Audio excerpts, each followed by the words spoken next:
I live in a very rural area on a small ranch that has been with my family since my grandfather. We are about 15 minutes from the nearest small town. When I say small, I really mean small. I met my wife by chance about 6 years ago when I stopped in town to pick up some groceries. She gave off a very tomboy vibe and she just came to the area herself. She had just finished school and found that she hated city life and wanted to come back to something more familiar. I'll get to that later. I guess she saw me pull in with my pickup and some of the heavier equipment in it, and she came over and asked what sort of livestock I had. She quickly cut to the chase. She was looking for work, she had experience with livestock, and she was new to the area. It is strange in our area to have single women looking for work as a ranch hand, but she said she could prove her worth, and, if I wasn't impressed, I was free to drive her back to town at the bus stop and that'd be that. I was looking for an extra hand for the upcoming months and was considering contacting my neighbor's boys for it, but figured I'd give her a shot. Glad I did too. She has one hell of a work ethic, and was proactive about everything on the ranch. I let her stay in a guest room in the main house for the first week, until she had enough pay for an apartment, but within 6 months she moved back in when we started dating. 8 months later was when we married in a small ceremony with about 20 friends and family members. The only person to show up from her family was her uncle. Uncle was a tank of man, even in his older years, and had a sheep farm in Northern California. Him and I talked shop a bit when he was there, and he was proud to give wife away. I could see where wife got her work ethic and knowledge of livestock from the man. There was, however, one topic that wife did not like to discuss. It was her birth parents. At first, all she would say was there was bad blood between them. Early on, that was fine. We didn't know each other yet. But after the engagement, I wanted to know more about her, and know what exactly I was diving into. Her mother, the professor, worked in a college teaching a class I most likely would never attend. Her father, Phil, was, as wife described, a weak man that does what the professor demands. Some of the things wife described the professor in doing sounded absurd and borderline insane. It included her trying to get wife a girlfriend in middle school, insisting wife was a lesbian. Now, wife is a bit of a tomboy, there's no denying that, but she is also most definitely not a lesbian. There was a period where the professor wanted to live a natural lifestyle, and she asked Phil's brother to let them live on his farm. Within a week, the professor hated the farm and dragged them both back to the city. Wife, on the other hand, felt like she finally found something she liked and really connected with her uncle. Wife left home when she was 16 and lived with uncle until she was 18. All while she was with uncle, the professor kept threatening to drag her back. She never did. After wife turned 18, she went to school and received a 4-year degree and tried to work an office job, but found it unfulfilling. She started to take the bus and working odd jobs in rural areas, looking for something that fit what she was looking for. That was when our paths crossed. Last year, around March, we started getting mail addressed to the professor and fill bills and bank statements and such. I found this strange, and wife wanted to trash it. I started marking them return to sender and no such occupant and dropped them right back into the mailbox. This came to a head in October when I was cleaning up the yard and a bright white SUV drove up with a U-Haul attached to it. Wife looked up and turned pale. "Oh God, it's them," she said. Out stepped a rotund woman and a thin man that only had a passingly resemblance to uncle. The professor immediately walked up to wife. "Professor, well, let me have it look at you. It's been years." Wife, "Mom. What are you doing here?" "Professor, the university is doing virtual classes, and with COVID, we figured we can self-isolate at our ranch." The R had a weird emphasis. Me, "Excuse me, but this isn't your ranch." Professor, "Oh, I'm sure we can have the ownership all cleared up." "Well, aren't you going to invite us in?" Me, "Ma'am, you may be my wife's mother, but you are a stranger to me. I would rather not." The professor turned to Phil. "Professor, make the call." Phil instantly got on the phone with the police and started spinning a tale about us not letting them into the house that they equally own with us. I couldn't believe what I was hearing and how insane it was being spun. Luckily, as I said before, small town. The sheriff pulled up, and it was someone I knew for most of my life. Sheriff really embodies the mindset of a small town constable.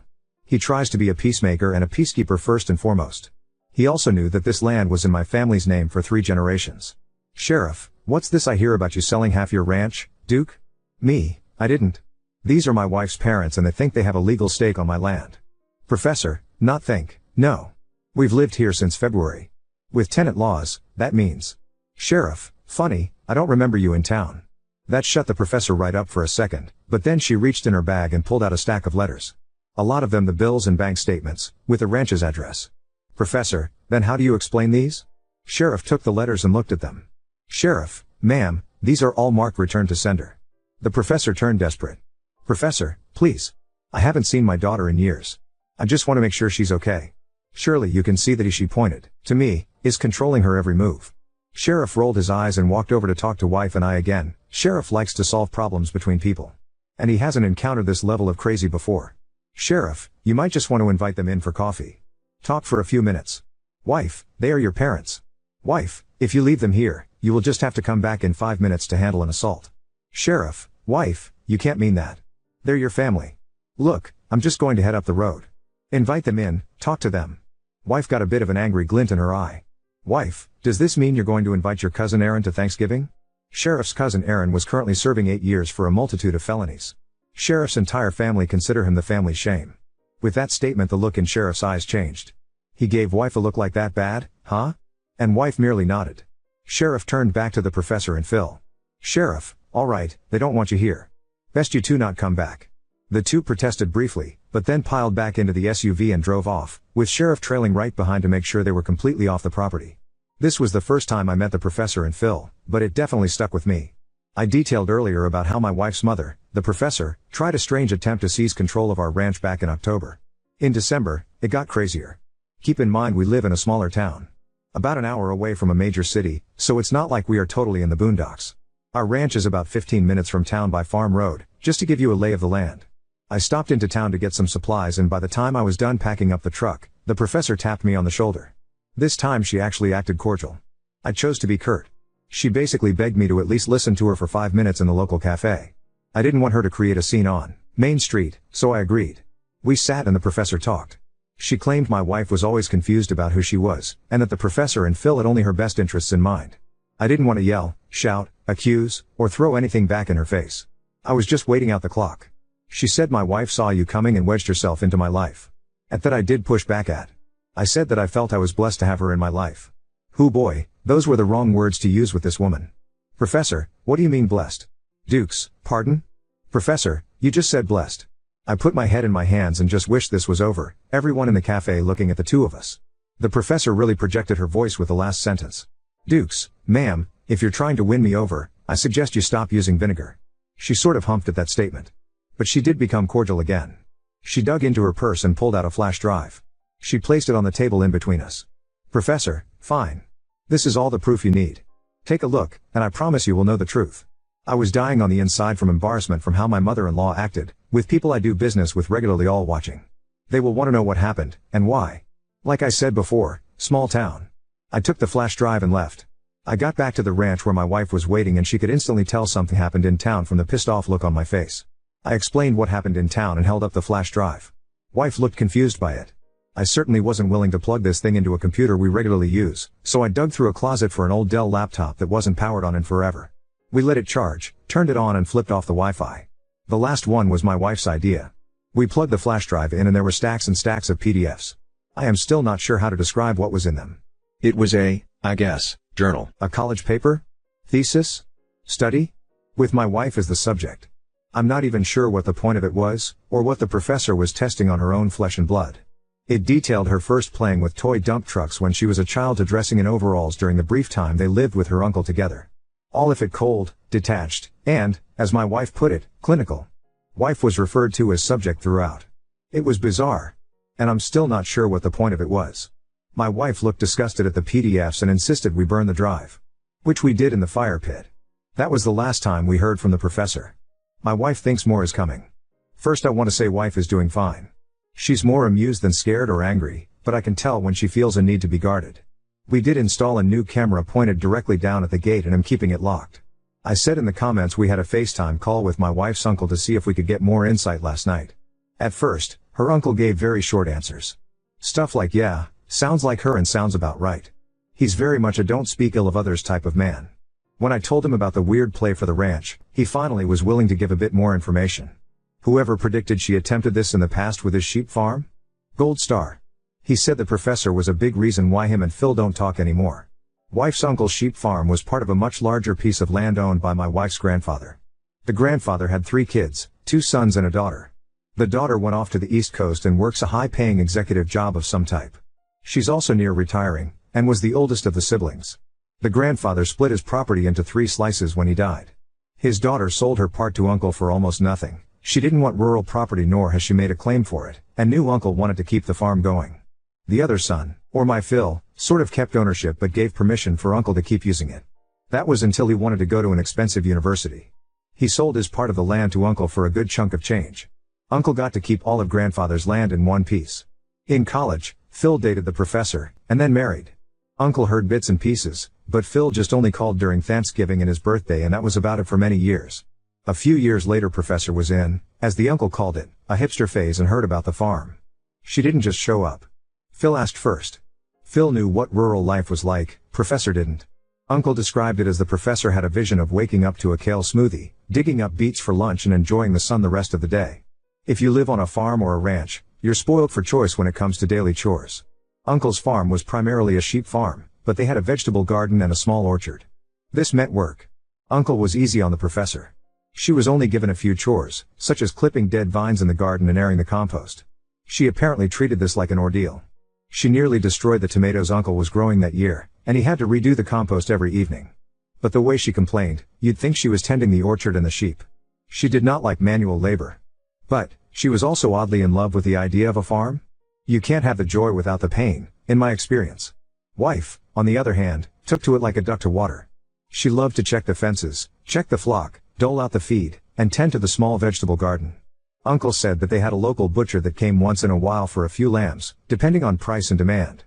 Butcher visited once during the professor's time on the farm. Butcher was a black man, which Uncle didn't mind or care. Professor cared. She made a big show of greeting him, shaking his hand, and talking to him in a very sing-songy, high-pitched way. Uncle found this very strange. At least strange enough to mention to us. Professor wanted the farm, but didn't want to work it. She wanted to own it on paper and have the uncle and her husband work it. She went as far as to push her husband to contest the sale he had with Uncle a few years back to gain a partial ownership. This went nowhere, of course. Uncle did have to hire a lawyer, but it didn't even make it to court. Him and the rest of the family refused to talk to Phil after that. I was curious, so I had to know why the professor blew up at me when I said I was blessed to have wife. He chuckled a bit. Really kicked that hornet's nest, huh? He said. First night the professor was staying with Uncle and his wife prepared dinner. They got to the table and Uncle was about to say grace. My wife blushed when he brought this up. Apparently this is a very embarrassing memory for her. Professor blew up. She said something about how this family doesn't say grace. Uncle shrugged. He wanted to be accommodating and responded that she didn't have to join if she didn't want to. She tried to push it further. As long as she was in that house, there would be no saying grace. Uncle said this was the first time he was rude to the professor. He told her that there was no way a guest was telling him what he could and couldn't do in his own home. Apparently the professor didn't think people in rural areas go to church or something? I don't know. After hearing about the sheep farm, I will get in touch with a lawyer. We'll see how that goes. I think I've said it before in an earlier post, but we live in a small town.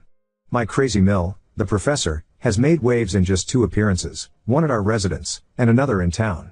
What I love about small towns is that everyone feels like family and has everyone's backs. What I hate about small towns is that rumors start quickly. The sheriff from my first post is totally on her side and has done his best to make it clear to people who ask that it's not their business. The problem is wife and we try to enjoy being social in town. Before COVID, we went to church often and participated in potlucks. I hired my neighbor's boys for the summer several times to help around the ranch. We love being social. When the professor made a scene at the cafe in December, I could feel the eyes of the town on me. No one knows what happened, but they want to. I can feel it. They are too polite to ask, but not polite enough to not whisper. It's getting to us. The sheriff told me that last week the local pastor outright asked him what was going on with wife and her mother. Sheriff said the pastor felt there should be an easy solution. Sheriff nipped that into bud. My wife's words had a stronger effect than we thought. Sheriff said it wasn't his business or the pastor's unless we asked for help. He did say to the pastor, and I'm remembering how the sheriff phrased it to me when he told me, they're part of your flock. She, the professor, is the wolf. Be a good shepherd. Even with that, I still feel the weird glances every time I'm in town. Scenes like the one in December isn't usual around here. Any advice? Well, it finally happened. The professor and Phil are in jail. The circumstances are a bit strange as well, but we are glad there's a conclusion at least. 2 nights ago, the sheriff called us in the middle of the day. My wife picked up and after a few minutes of chatting she started laughing. She told me what the sheriff told her. It seems the professor and Phil decided they wanted to try to sneak onto our land. Why? Geez, I can't predict this woman. The professor decided that instead of trying to get onto the ranch from the farm road, which we have clear view of from the house, that her and Phil decided to park a little ways away, and try to get onto our land via a neighbor's property. My neighbor to the east has a small orchard and is a hobby beekeeper. He doesn't get a lot of honey a year and what he does he shares or sells at the farmer's market. Field chickweed just started to flow here, so the bees were out. The professor apparently stumbled onto his bee boxes, and I mean literally bumped into one. The bees started swarming her and either her or Phil got mad and kicked one of the boxes over. My neighbor keeps a sensor perimeter around his bee boxes in case of bears, so that went off and he ran to his bee boxes to see two middle-aged people running around, swatting at bees and yelling. Neighbor called the sheriff, and after about 20 minutes of the neighbor trying to smoke the bees and hosing them off, promptly pressed charges for the destruction of his bee box and trespassing. Apparently there are additional charges for disrupting/destroying a farm's agricultural capability, and since his bees are pollinators for his orchard, away the two went. Both were apparently covered in stings and are in county lockup now. Sheriff said the professor is trying to say the area the bee boxes are in were a public easement and she had rightful access to the area. Now on to second story. Discovered my wife's 4-year affair by following her to the secret apartment she shared with her coworker, and publicly threw her belongings out. My wife, Leah, 43F, and I have been married for 10 years. We have 2 beautiful children, our 5-year-old son and our 2-year-old daughter. I thought we were happy, or at least, I thought we were trying. But 4 weeks ago, my entire life came crash down. I, 46 male, started to notice when she was glued to her phone more than usual. Leah has always been private, but this was different. She'd smile at her screen, then immediately lock it when I walked into the room. One night, after she fell asleep, I couldn't resist. I checked her phone. What I found still makes me sick to my stomach. There were messages with a coworker, Eric, 48M, going back years. Explicit texts. Photos. Promises of love. Even references to secret trips they'd taken while I was at home with the kids, believing she was working late. My heart was racing, my hands trembling. I confronted her the next morning. At first, she denied it, said I was misunderstanding. But when I read her the messages out loud, her face crumbled. She admitted it. She said it started 4 years ago, long before our youngest was born. She tried to justify it, you were distant, we were struggling. But nothing could excuse this. I started digging deeper. I followed her to work one day, needing to see it for myself. Sure enough, after her shift, she walked out arm in arm with Eric. They didn't even try to hide it. They got into his car and drove off. I followed them to a restaurant where they sat like a happy couple, laughing, holding hands. It broke me. But what shattered me completely was when I learned they'd built their own life together. They'd been renting an apartment near work, a place where she'd go when she was working overtime. I saw them go inside, watching them from my car parking on the streets, a few blocks away. I checked on them for about 4 nights, and they had the same routine. That's when I snapped. I packed all of her belongings, everything she owned, into the back of my car and drove to her workplace the next morning after spying on them. I know I did wrong. When she walked out, I dumped everything right there on the sidewalk in front of her and her coworkers. I told her she wasn't coming home. Since then, I've filed for divorce and am fighting for the full custody of the kids. She's begging me to forgive her, saying she doesn't want to lose the family we built. But how can I? Friends and family keep asking me if I regret how I handled it, publicly humiliating her, kicking her out without notice. I do. She tore our family apart, and the least she could do is face some accountability, but I can't help but feel like the bad guy for how I acted. I had nights where I felt very lonely, and I miss her. Of course, I am also attending to therapy sessions to be better for the kids and for myself. All I care about are them, they don't deserve this chaos. And as much as it hurts, I know they are better off with me than someone who could live a lie for so long. Am I the asshole? Update 1. For those asking how I didn't notice her affair for 4 years, it's because Leah was always incredibly private. She was adamant about boundaries and would shut me down if I asked too many questions. She handled the rent, utilities, and her own expenses, while I covered groceries, the kids' school costs, internet, water, and anything extra. She claimed it was fair since we both worked, and I didn't push because I trusted her and didn't want to create unnecessary conflict. Looking back, I can see how I missed the signs, but at the time, I didn't think questioning her was necessary. After finding out about her affair, I had DNA tests done for both kids. My son is biologically mine, but my daughter isn't. That was a tough pill to swallow, but it doesn't change anything for me. I've been her father in every way that matters, and I love her like my own. I believe the person who raises a child is their real parent, and no court is going to convince me otherwise. Right now, I'm in the middle of the legal process. The divorce itself hasn't been finalized yet, but I've made it clear that I'm fighting for full custody of both kids. I've explained to the court why I believe Leah isn't fit to have primary custody. Her betrayal wasn't just a personal one, it shows a complete disregard for the stability and well-being of our family. The court process is slow, and so far, we've only had preliminary hearings. I've provided evidence of her infidelity and the double life she led, and I've asked for a full psychological evaluation for both of us to ensure the best decision is made for the kids. I'm also working on showing the court that I've been the primary caregiver emotionally and financially. My lawyer has told me it's a tough battle, especially since courts often lean toward joint custody, but I'm not backing down. To those who said my story sounded fake, I get it. This is the kind of nightmare you think only happens in movies or to someone else. I wouldn't believe it either if I wasn't living it. All I can say is, I hope you never go through something like this. It destroys everything you thought you knew about your life. For now, I'm staying focused on my kids and doing everything I can to give them a stable and loving home. They're the only good thing to come out of all this, and I won't let them down. Thank you for your support. It means more than you know. Oop, I'm really sorry you had to go something like this twice. That's unimaginable. Thank you for your support and for sharing your experience. It helps to know I'm not alone in this. I do have screenshots of the entire conversation from her phone. Years of texts, photos, and everything else. I made sure to send them to myself before confronting her, so I have all the proof I need. Sometimes, I think about exposing her and him publicly, putting it all out there so people see what they did. But honestly, I'm just so drained. Between work, taking care of my kids, and trying to process everything, I barely have the energy to keep going some days, let alone drag them through the mud. And even when I do feel angry enough to do it, there's a part of me that feels guilty. I don't know why. I mean, they're the ones who destroyed everything, but I guess it's because I don't want to stoop to their level. I'm taking things one step at a time and focusing on what's most important, my kids and getting through this divorce. Maybe one day I'll feel differently, but for now, I just don't have it in me to make a spectacle out of their betrayal, even if they deserve it. I feel like I'm stupid for this mindset.